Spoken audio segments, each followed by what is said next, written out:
La plupart du temps, vous ne les remarquez pas. Mais comme moi, vous avez sûrement déjà senti dans votre dos un regard, une présence. Comme si l'objectif d'une caméra se pointait sur votre visage. Partout ou presque, la vidéosurveillance enregistre les faits et gestes de millions de Français. Ceux qui sont tranquilles et ceux qui le sont moins. Les caméras nous voient, mais elles ne nous reconnaissent pas. Pourquoi? Parce qu'elles ne savent pas comment nous nous appelons. Bientôt, elles pourront associer notre image à notre identité, en temps réel. Et ça changera beaucoup de choses. Si elles captent de nouveau des terroristes dans le métro parisien, comme Abdelhamid Abaoud le 13 novembre dernier, si les caméras surprennent une autre fois la compagne d'un terroriste dans un aéroport, comme Ayad Boumedienne à Istanbul en janvier 2015, si un violeur meurtrier mondialement recherché se laisse encore enregistrer dans sa cavale, comme le Canadien Luca Magnotta à Berlin en 2012, ou enfin si une caméra bancaire révèle une nouvelle fois la trace d'un homme soupçonné d'avoir tué toute sa famille, comme Xavier Dupont de Ligonnès, alors toutes ces images pourront parler en direct. Associées au nom des suspects, elles donneront aussitôt l'alerte. En fait, tout cela est déjà possible. Cela s'appelle la reconnaissance faciale. Bonjour à tous et bienvenue dans cette nouvelle série.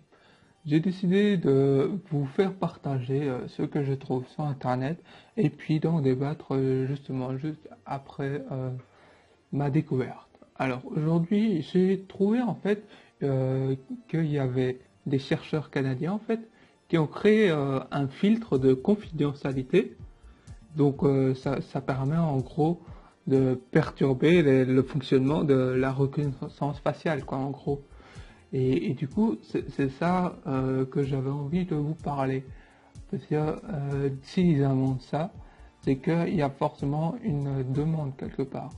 Et que ça pourrait être mal utilisé. Imaginez par exemple, si, je sais pas, il y a un cambrioleur, il a ce filtre sur la tête, or qu'il y a des caméras dans la banque par exemple. On ne pourra pas le reconnaître directement avec des logiciels de reconnaissance faciale. Il va falloir retourner comme dans le temps avec les papiers, quoi, comme dans les vieux films de policiers, vous les voyez avec des papiers, et puis des témoins qui viennent voir derrière une vitre sans teint. Ça pose énormément de questions, ce système de filtre de confidentialité, parce que même par exemple quand tu vas chercher ton pain ou tu vas faire tes courses au magasin, là il y a plein de caméras, mais là tout le monde s'en fout parce qu'on se dit que les caméras, là ils peuvent rien en faire, mais ils peuvent forcément en faire, sinon ils les auraient pas mises. Enfin, de base ils vont peut-être te dire oui, c'est pour si jamais il y a des vols, comme ça on voit, etc. Pour voir qui dégrade les produits, et plein d'autres excuses comme ça. Mais ça peut aller très loin, parce que par exemple, imaginons si Google rachète les droits sur les caméras, tu vas, je sais pas, tu peux être traqué en... Mais c'est ça le souci du big data aussi, hein, que tu es traqué en permanence. Et donc, mais bon, le big data, ça, on en parlera peut-être dans une autre vidéo. Mais là, le souci des caméras, c'est que tu es traqué en permanence et que t'as plus le droit de rien faire sans qu'on te voit, quoi, en gros. Même par exemple, je sais pas, ceux qui ont un ordi portable, il y a une caméra, mais qui te dit que cette caméra, quelqu'un l'a pas piraté pour te regarder. Je sais pas, après, si tu fais rien de spécial devant ta caméra, pourquoi pas. Mais si par exemple, je sais pas, tu décides, je sais pas, un jour de frapper ton enfant, et je vous pousse pas à le faire, faut pas frapper les autres. Si tu décides de frapper ton enfant or que ton ordi est allumé, là, ça peut être contre toi. Or que dans le temps, si tu frappais ton enfant, t'avais rien. T'avais pas de poursuite, à part si l'enfant il allait à l'école avec des bleus. Mais bon, ce souci de caméra là, Ça veut dire qu'en fait, les robots, ils pourront plus détecter en fait si c'est toi ou si c'est quelqu'un d'autre. Ils pourront pas t'entrer dans leur base de données. Ah, c'est Paul qui s'est connecté à telle heure. Et ils pourront plus ça. Faudra faire du cas par cas avec des humains, quoi. Ou alors une technologie encore plus avancée. Mais pour l'instant, ce n'est pas encore le cas. Enfin, de ce qu'on nous raconte, c'est pas encore le cas. Donc voilà, ça apporte beaucoup de questions, ce souci de système où on ne peut pas te reconnaître en vidéo. Parce qu'en fait, tu pourrais très bien faire, je sais pas, tu pourrais très bien, imaginons voler un vélo en rue et qu'il y a une caméra juste au-dessus de toi. Ils ne pourront pas te reconnaître à part si ils ont une photo de toi dans leur base de données et qu'ils vont la chercher eux-mêmes, ou à part si il y a des témoins, si les gens savent où t'habites ou des trucs comme ça, quoi. Donc c'est vrai que c'est un souci. Et apparemment, dans cette étude, les chercheurs, ils ont testé leur matériel avec une base de données de 600 visages. Et ils disent qu'avec les 600 visages, en fait, eh ben, le taux d'efficacité a baissé. Et la reconnaissance faciale à 100% au départ est devenue à 0,5%. T'imagines, on n'arrive même plus à te reconnaître, 0,5% des données de ton visage, ils peuvent être reconnus. Mais tu peux plus être reconnu à 100%. Et ça, c'est peut-être un souci. Même un souci de sécurité. Imaginons, avec les attentats maintenant, par exemple, tu peux plus, imaginons les terroristes, ils auraient ce système-là, ils pourraient plus être reconnus par les caméras, et donc on pourrait plus les suivre comme ça à la trace. Mais enfin, on pourrait toujours, comme dans les films, les anciens films, où on fait du ciblage, enfin, chaque policier eux-mêmes vont directement sur les caméras, mais un robot ne peut plus les aider à faire cette tâche. Et donc peut-être que ça ferait plus de travail pour nous les humains. Peut-être. Mais bon, c'est un autre souci, hein.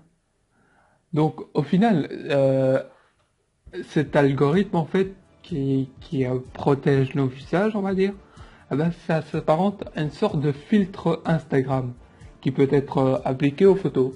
Donc voilà, tu te mets juste le filtre, hop, et puis t'es plus reconnu. Et donc voilà, l'équipe de l'université de Toronto dit vouloir rendre son filtre de confidentialité accessible au grand public. C'est ça le souci. Accessible au grand public. Ça veut dire que même par exemple en Syrie, ou même il y a même pas besoin d'aller si loin. Les gens dans la rue, si on pourrait plus les reconnaître, on pourrait plus, ouais, tous les criminels, etc. Ils pourront plus être reconnus par des robots.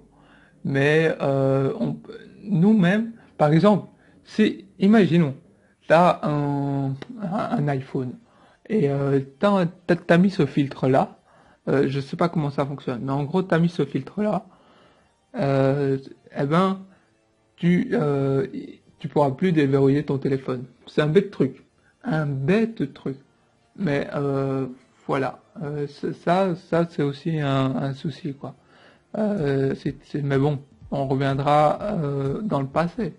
Mais je trouve ça, moi personnellement, mon avis sur la question, je trouve ça bien. D'un côté, pour les soucis de confidentialité, etc. Mais on peut pas tout stopper comme ça d'un coup. Je sais pas, s'il y a des trucs, s'ils nous observent, c'est qu'il y a besoin, toi. Le ciblage marketing, ça non, toi. Mais si, par exemple, je sais pas, si par exemple c'est pour des études ou chercher des criminels ou des trucs comme ça, toi, c'est bien avec les caméras, ça va plus vite, toi.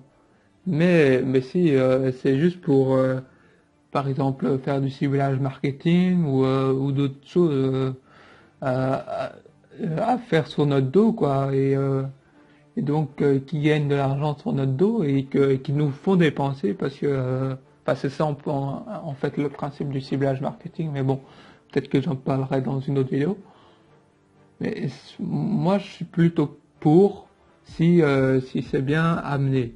Parce que là ce qui compte faire, c'est via une application ou via un site internet de rendre cette technologie accessible. Accessible au grand public. Peut-être qu'ils vont la vendre, hein, ça je sais pas, mais rendre ça accessible, ça c'est dangereux. Mais ça pourrait être bien, comme j'ai dit, pour le ciblage marketing par exemple. Mais voilà, je sais pas c'est quoi ton avis sur la question. Moi, ça me faisait plaisir de partager un peu cette découverte.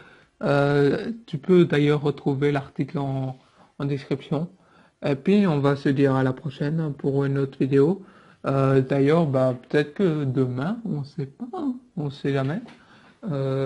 Mais faut que je vais faire une vidéo en fait chaque semaine minimum. Donc, à mon avis, peut-être que je vais revenir en fait actif parce que là, ça fait un mois que je vous ai pas parlé et j'étais pas actif sur ma chaîne. Et là, ben, il y aura un minimum une vidéo par semaine. Et comme c'est les vacances bientôt là, ben voilà, je vais en profiter pour ça. Et puis n'hésitez pas, hein, comme vous savez, c'est en faisant n'importe quoi qu'on devient n'importe qui, hein, disait l'autre. Mais faites avant tout, avant de penser ce que les autres vont penser de vous. Allez, sur ces bonnes paroles, je vous laisse. Salut.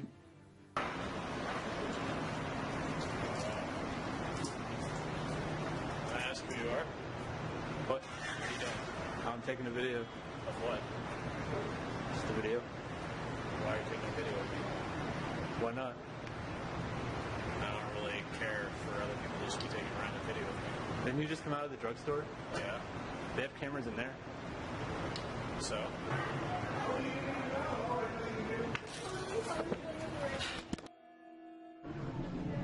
you doing?